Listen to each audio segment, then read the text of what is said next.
आ रही है तो हमें इस राहत को हम तक पहुंचने क्यों नहीं दिया जा रहा? सरकार की असल मंशा क्या है? अगर असल मंशा आपको पता चल जाएगी तो आप सरकार के प्रति नफरत का भाव रखने लगेंगे। ऐसा मैं क्यों कह रहा हूं? मेरे प्यारे साथियों, जिस तेल को आज आप 100 रुपए प्रति लीटर में डलवा रहे हैं, असल मायने में उसकी बाजार में जो लैंडिंग कॉस्ट है जब वो आकर पड़ रहा है वो आधे से भी कम में पड़ता है। क्रूड की अगर बात कर ले तो वो 32 रुपए लीटर के आसपास कंपनी को आकर पड़ता है। 32 से 104 और 105 तक का जो सफर है ये सरकार और रिफाइनरी का संयुक्त प्रयास होता है। जितने का प्राइस है उसमें 10-20% के आसपास जो प्राइस है, मतलब जो आपका 100 रुपए का प्राइस है उसमें लगभग 20% रिफाइनिंग और ट्रांसपोर्टेशन की कॉस्ट भी मानी जाती है कि इतना इसको रिफाइन करने में लगेगा। यानी कि लगभग आधा कीमत आपके रिफाइंड, ट्रांसपोर्टेशन और कच्चे माल की कीमत का है, और लगभग उतना ही जितना कि तेल के अंदर सारी लागत है उतना ही सरकार का टैक्स है। और उस टैक्स में केंद्र सरकार वसूलती है उत्पादन शुल्क, कि हमारे देश में क्या है तो एक्साइज टैक्स दो, और वहीं राज्य सरकार वसूलती है वैट यानी कि वैल्यू एडेड टैक्स। भारत भले ही जीएसटी की बात करता हो लेकिन शराब और तेल जैसे मुद्दों पर जीएसटी लागू नहीं करता। यहां पर वैल्यू एडेड टैक्स ही लगते हैं, राज्य अपने अनुसार यहां पर टैक्स लगा रहे थे। 32 रुपए है क्रूड का भाव, प्लस इसके अंदर लगभग 20 रुपए के आसपास, मैंने कहा था कुल प्राइस का लगभग 20%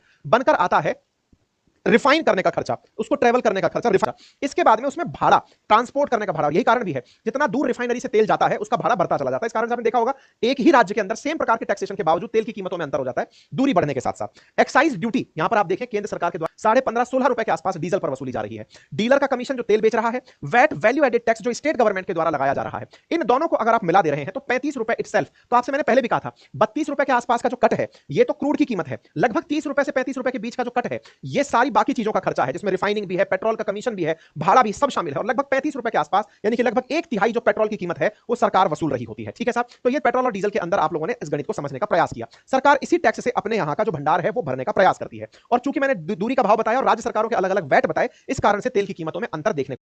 अब सवाल यह आता है कि आज जिस समय बाजार गिर रहा है, ऐसे में तेल की कीमतें गिर रही हैं, बाजार के गिरने से निश्चित ही भारत के बहुत सारे लोगों का पैसा भी बर्बाद हुआ होगा। क्या ऐसा नहीं लगता कि सरकार को इकोनॉमी को बूस्ट करने पर फोकस करना चाहिए? क्या ऐसा नहीं लगता कि जनता तक राहत को तत्काल प्रभाव से पहुंचाया जाना चाहिए ताकि उसको मिली राहत से वो अपने प्रोडक्शन के अंदर फोकस करे, उस राहत से वो तेजी से उठने पर विचार करे, बाजार को मजाक मान करके ना चले। देश में लगभग 10 करोड़ से ज्यादा डीमैट होल्डर्स हैं, अकाउंट होल्डर्स हैं, और ना जाने कितने ही लोग म्यूचुअल फंड्स के अंदर इन्वॉल्व हैं। ऐसे में उनके प्रति सरकार की एक जिम्मेदारी बनती है। उस पर आपकी क्या प्रतिक्रिया है कमेंट बॉक्स में जरूर बताइएगा।